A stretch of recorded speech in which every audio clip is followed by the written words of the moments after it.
Welkom by Simfonie se podcast. Simfonie is 'n Suid-Afrikaanse kerk aan die Wesrand van Gauteng, waar ons groot liefde vir mekaar, vir God en vir ons gemeenskap het. In ooreenstemming met 2 Timoteus 3 vers 16, glo ons die Bybel is geïnspireer deur God en is bruikbaar vir lering en regstelling, sodat die kinders van God voorberei sal wees om in die waarheid elke goeie werk uit te kan voer. Ons is opgewonde om hierdie kosbare, Heilige Gees geïnspireerde boodskap te deel en mag hierdie saad vrugbare grond vind. Ek wil vanmôre met jou praat oor beleef die opstandingskrag van Jesus. Goeie nuus, né? Die graf is leeg. Die Saterdag het dit gelyk of daar niks gebeur nie. En baie keer lyk dit in ons lewe of daar niks gebeur nie. Maar agter die skerms is God aan die werk en Sondag kom en die antwoord en die deurbraak wat God vir jou beplan is op pad. Hy het die dood oorwin en niks is vir hom onmoontlik nie. En hoor hoe Jesus homself bekendstel. Daardie dag toe op die eiland Patmos aan Johannes, sy disipel verskyn. Hy wat verban was, hierdie disipel as gevolg van sy geloof. Hy was 'n ou man en hy was daar op 'n eiland waar die Romeinse ryk mense verban het wat hulle gevoel het bedreiging is vir die bestaande bestel. En terwyl hy op daai eiland is, het Jesus aan hom verskyn. Baie keer in ons donkerste omstandighede verskyn die lewende Christus in ons, net om te sê, alles is nie verlore nie, halleluja. En daai dag het Jesus verskyn, Openbaring 1 vers 17 en 18 aan Johannes, en hy het hom gesê, hoor hoe stel hy hom voor? Hy sê, moenie bang wees nie, dit is ek. Die eerste en die laaste, die lewende. Ek was dood en kyk, ek lewe tot in alle ewigheid, en ek het die sleutels van die dood en die doderyk. Satan het nie meer die sleutels nie, ek het die sleutels afgeneem. Kan ons halleluja sê?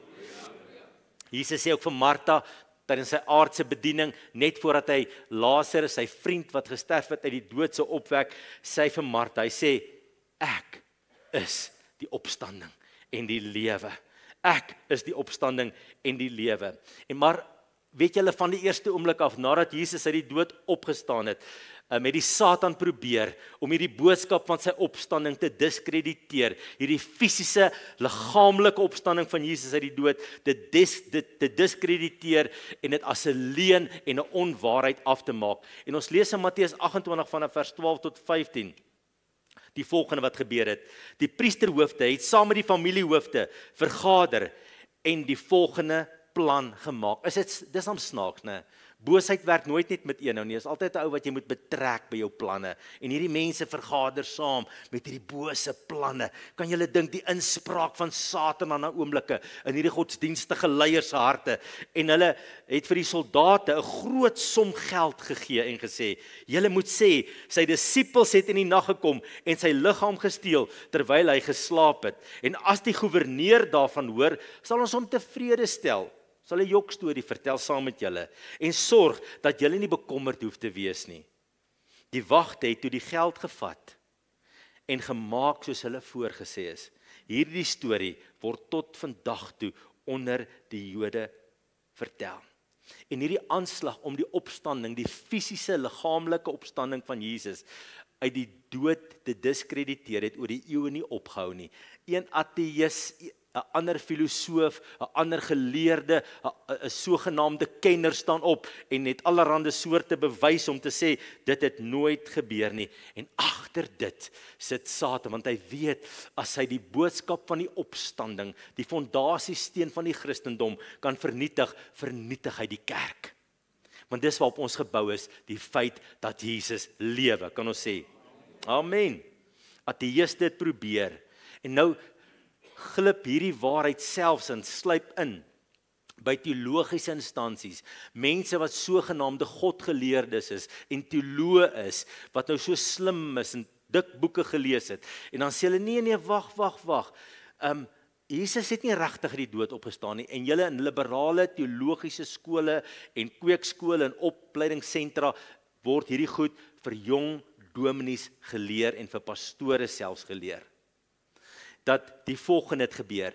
Jesus het nie fisies uit die dood opgestaan nie, maar sy idees en sy boodskap en sy mooi ideale leef voort in ons wat sy navolgers is. Maar hy self lewe nie. En dit wat ons in die evangelies lees, is soos stories met 'n dieper betekenis. En ons moet dit nou nie so letterlik vat dat Jesus uit die dood opgestaan het nie. Watter skrikwekkende boodskap is dit nie?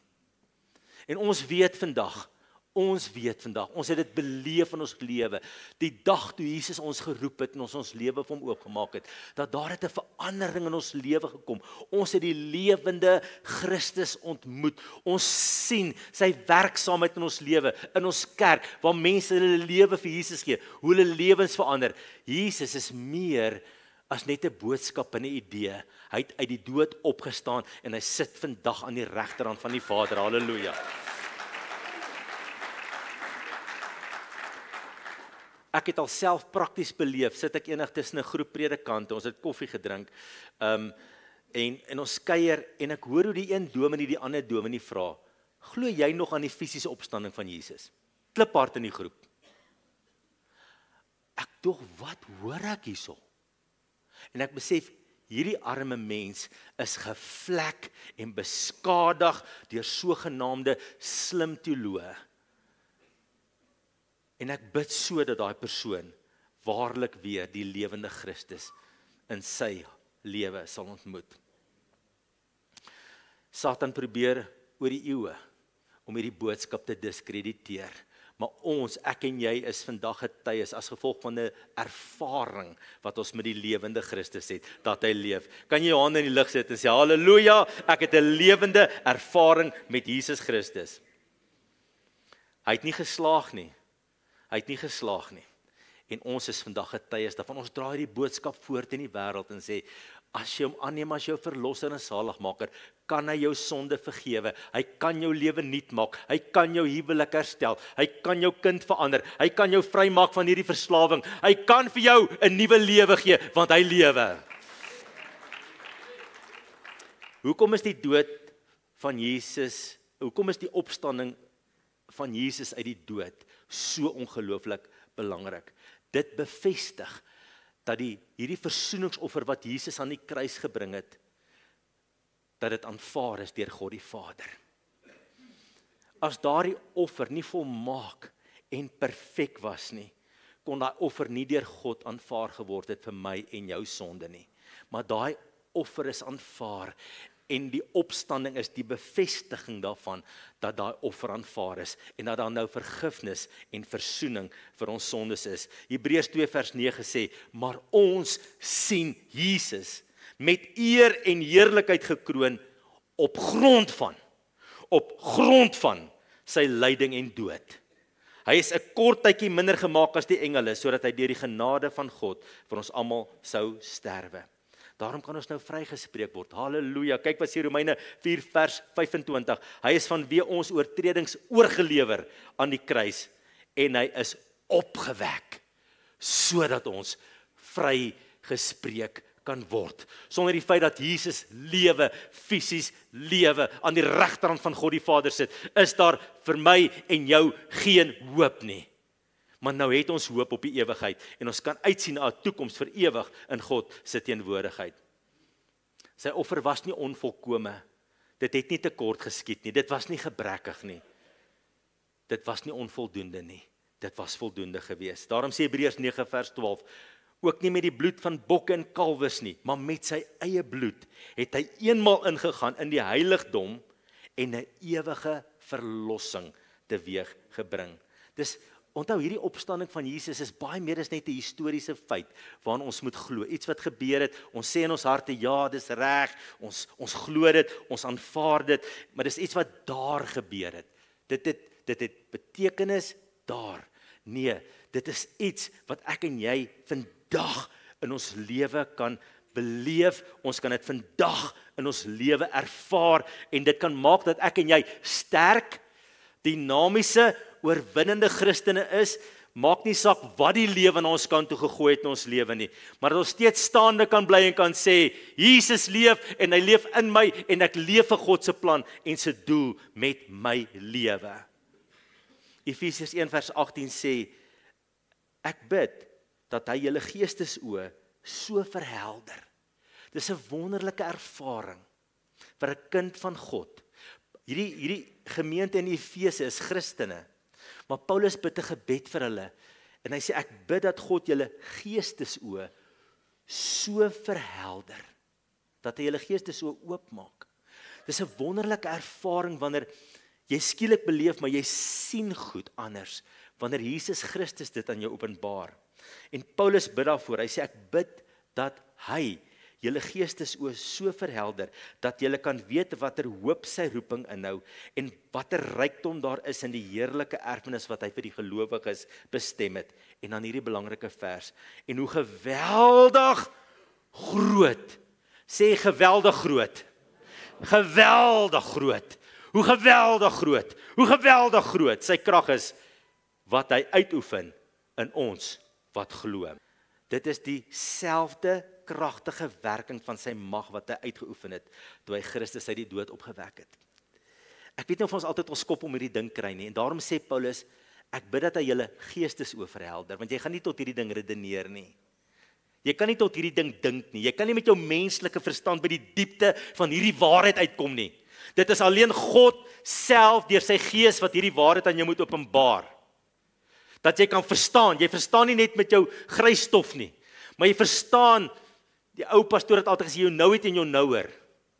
Jy weet die binne in jou gees, jy verstaan iets van die grootheid, van die krag van God wat in jou werk. En dat jy met groot geloof en dapperheid in die wêreld kan optree. En dat jy nie gaan lê as die duiwel se aanslag teen jou kom nie, want jy weet hoe geweldig groot sy krag is wat hy uitoefen. Daar's 'n geweldige krag wat in ons werk vandag.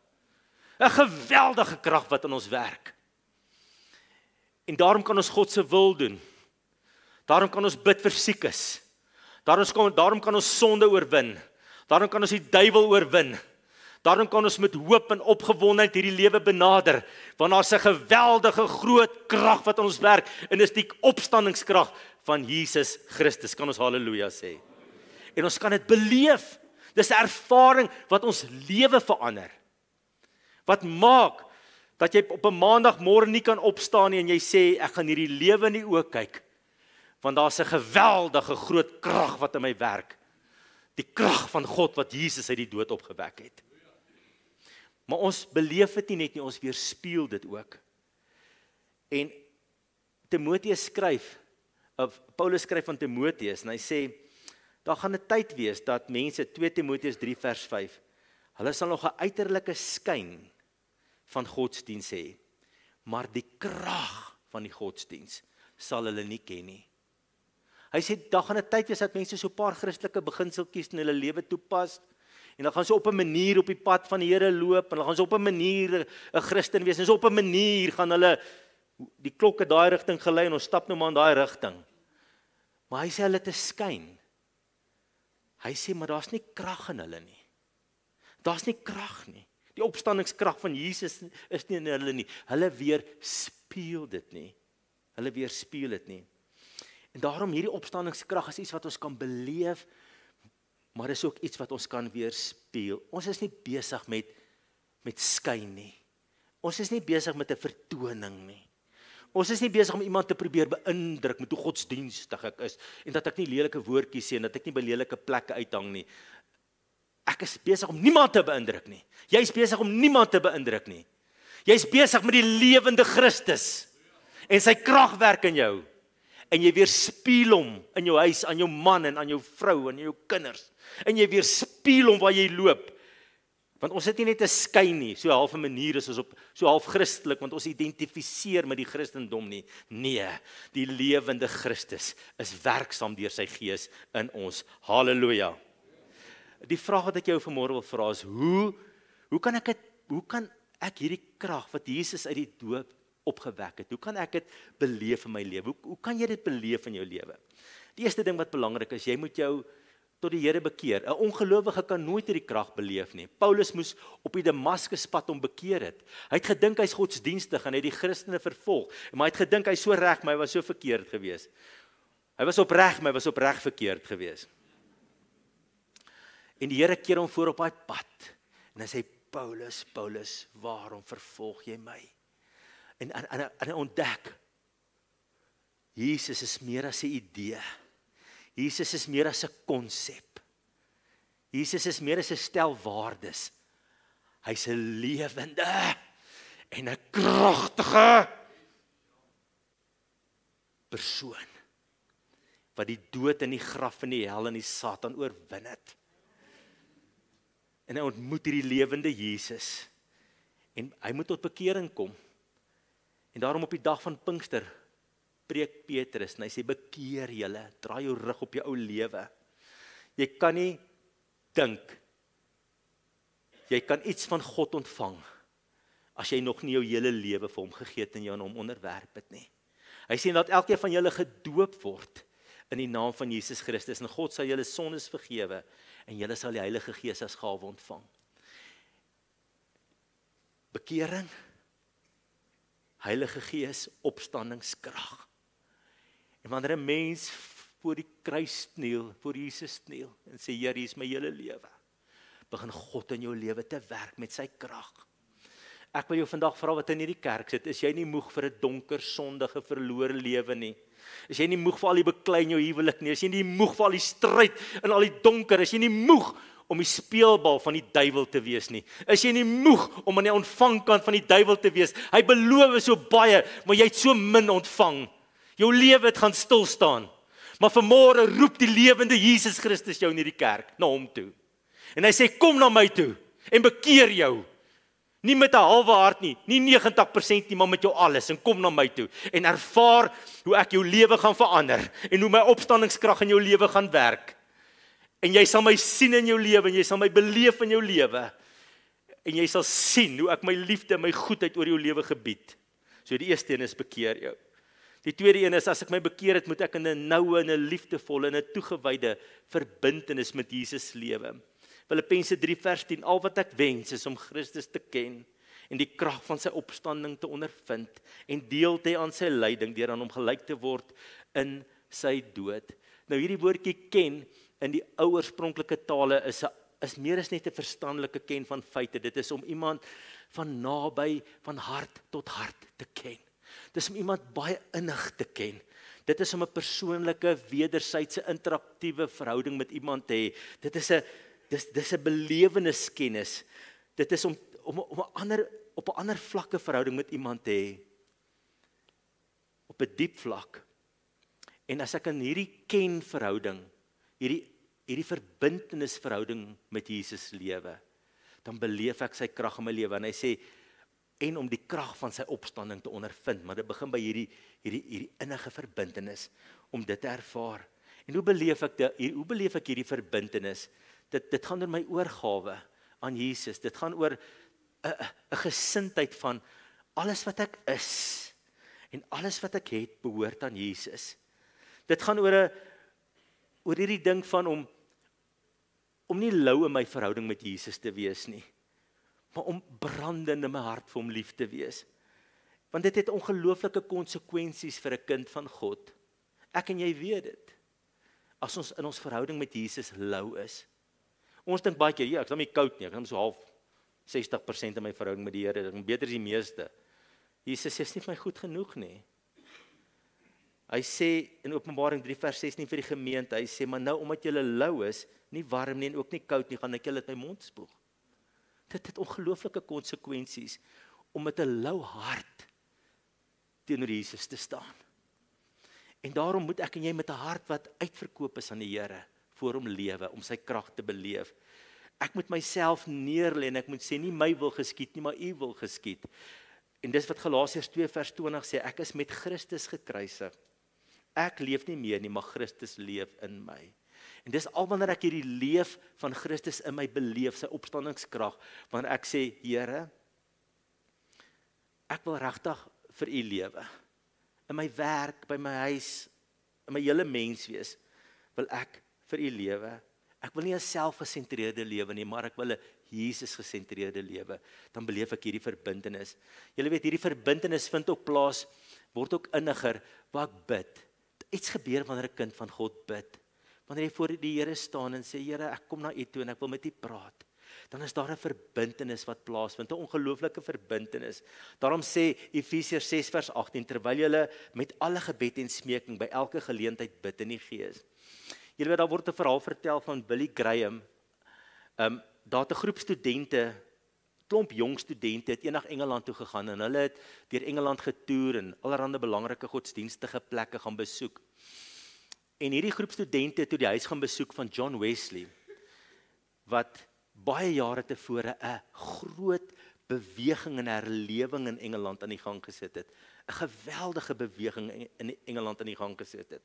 Hulle sê, toe die Here deur John Wesley begin werk, het baie van die mense wat in die myne gewerk het, in die koolmyne, hulle het mos donkies gehad, dan trek hulle dan moet die donkies die swaar waans met die kole uittrek, en dan die mense daar met hulle, dan het die mense daar met hulle swart gesigte uit die myne uitgekom, en dan John Wesley daar buite vir hulle gestaan en wag, as hierdie harde myners onder die koolmyne uitgekom het.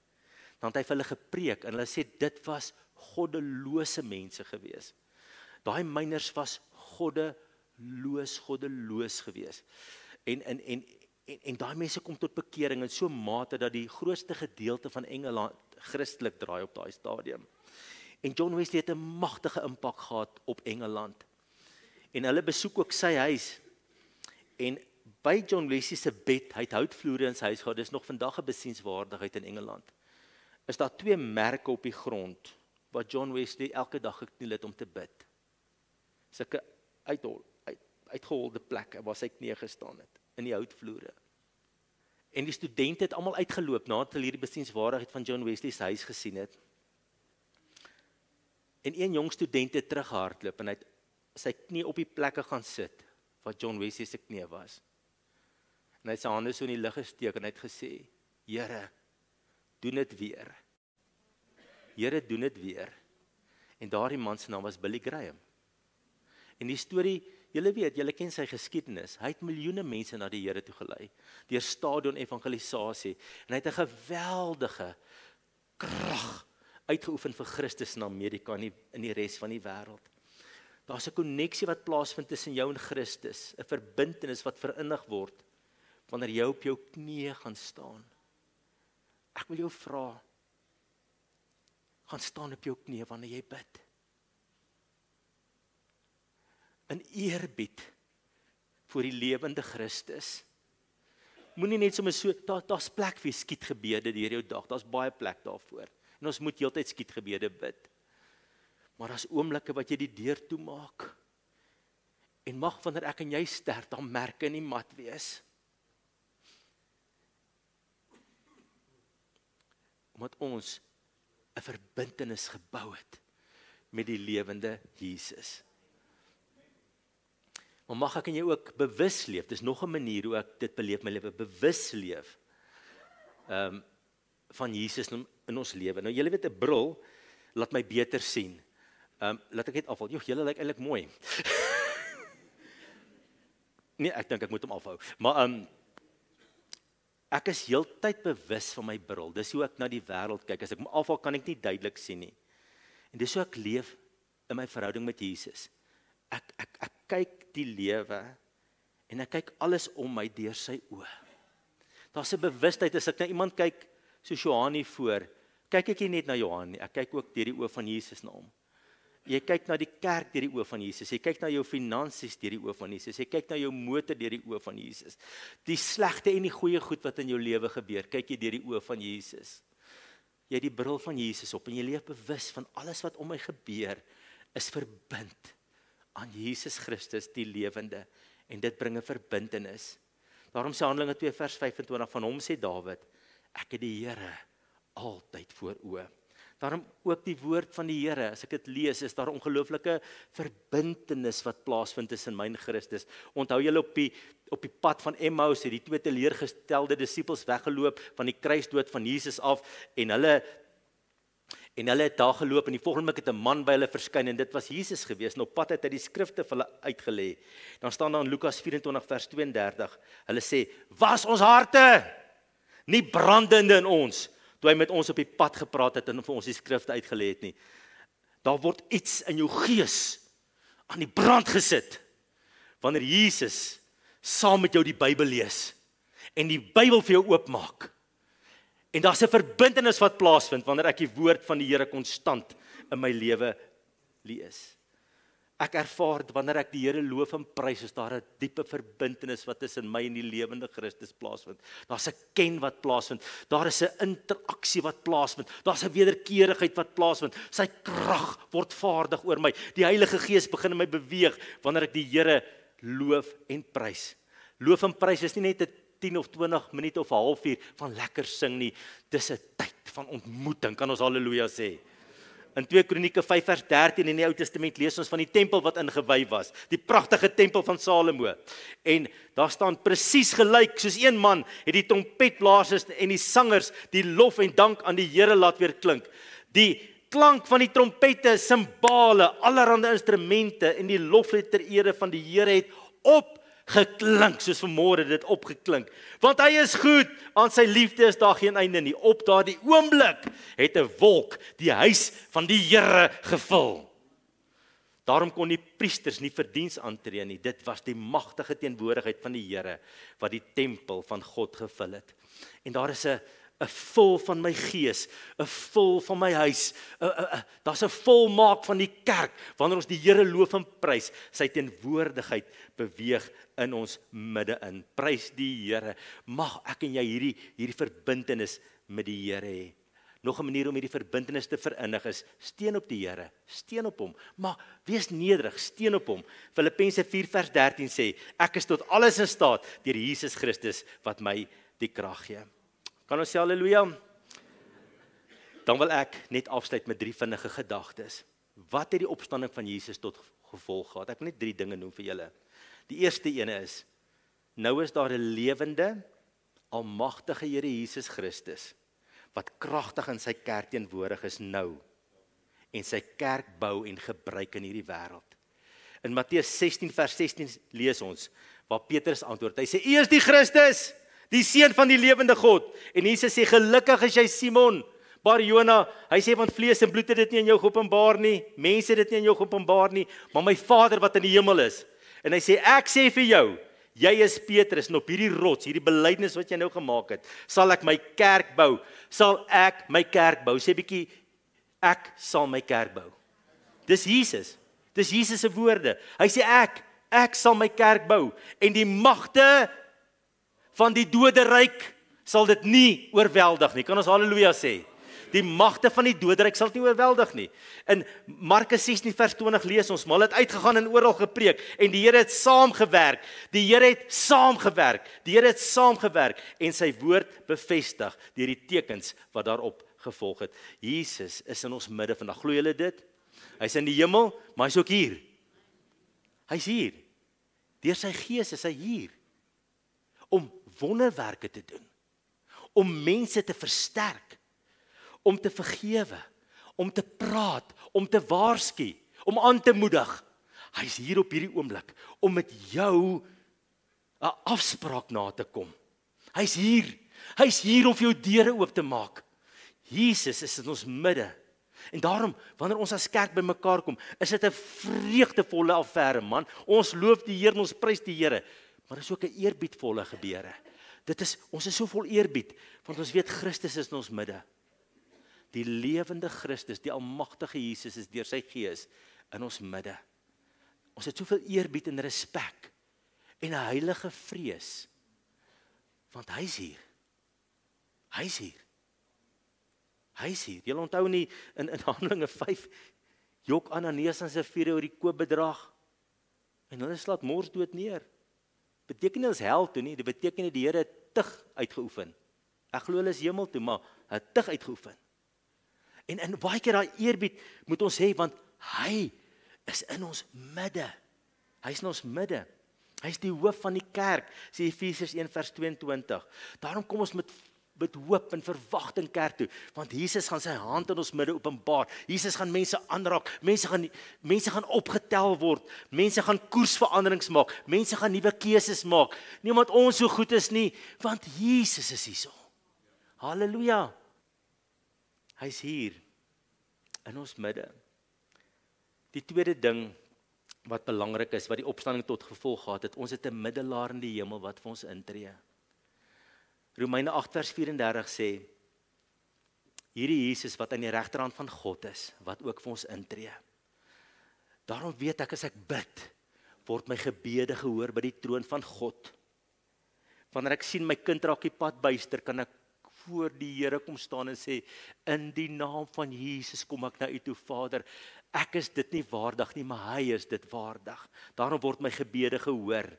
En ek bid vir my kind, wanneer ek in 'n moeilike situasie is en ek het 'n wonderwerk nodig, ek het 'n ingryping in my lewe nodig, dan weet ek daar's 'n Jesus wat vir my intree.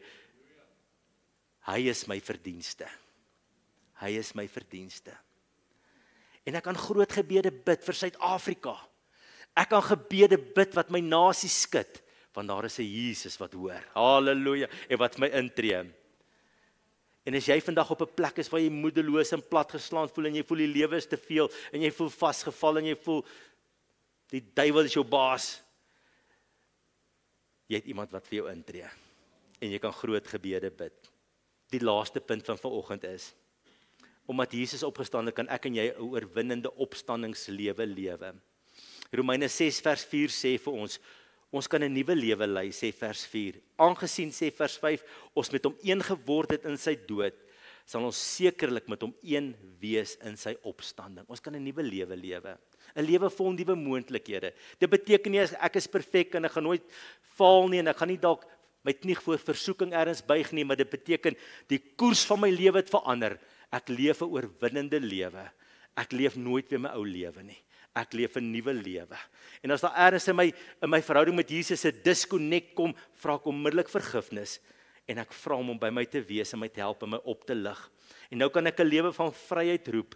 En Johannes 8 vers 36 sê, as die Seun julle dan vrygemaak het, sal julle waarlik vry wees. Halleluja.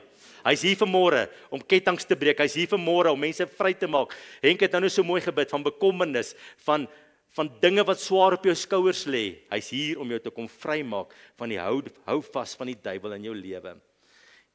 'n Wonderlike ding wat ek in my lewe ervaar het, en wat ek soveel keer gesien het, is dat die opgestane Jesus help mense om op te staan, om 'n opstandingslewe te lewe. Baie mense is in 'n graf van hulle praat van hulle is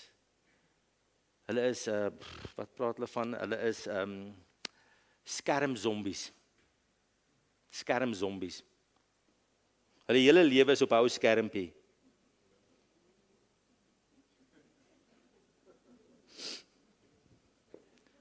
Jesus het kom om jou die lewe in oorvloed te gee. Jy hoef nie 'n skermzombie te wees nie, okay? Kyk wat almal doen. Leef. Wees gehoorsaam aan die opdrag van God in jou lewe. Moenie 'n skermzombie word nie.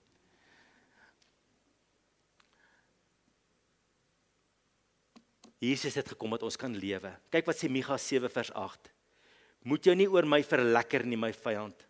Al het ek tot 'n val gekom, ek sal weer opstaan. Al sit ek in die donker. Die Here is my lig. En die Here is in die kerk vanmôre om mense op te tel. Dat jy 'n opstandingslewe kan lewe. 'n Lewe van lof, 'n lewe van oorwinning, 'n lewe van krag. 'n Lewe waar jy innig verbind is met hom. 'n lewe waar jy die opstanding van Jesus in jou lewe weerspieël, waar jy dit beleef. Ons gaan nie net omdat Jesus opgestaan het, die opstanding eendag na die graf beleef nie. Ons beleef dit ook nou voor die graf. Halleluja. Ons beleef nou reeds die krag en die heerlikheid van die opgestane Jesus in ons lewe. Jesus, die opgestane Jesus, is hier vanmôre om mense met sy vreugde aan te raak. Ek sien te veel mense wat hulle vreugde verloor het. En Jesus is hier vanmôre om mense aan te raak en hulle vreugde vir hulle terug te gee. Hier's mense vanmôre wat ek ervaar so in my gees, wat sê, ek trek die streep in die sand. Lank genoeg het ek in hierdie grys area gelewe. Nou is dit my alles in my volheid vir Jesus. Want hierso in die grys area gebeur net niks wonderlik nie. Ek lyk half Christelik, maar niks wonderlik gebeur daar nie. Ek is uitverkoop, ek is radikaal verbind aan Christus. Ek leef vir hom, want hy leef vir my. Kan ons halleluja sê?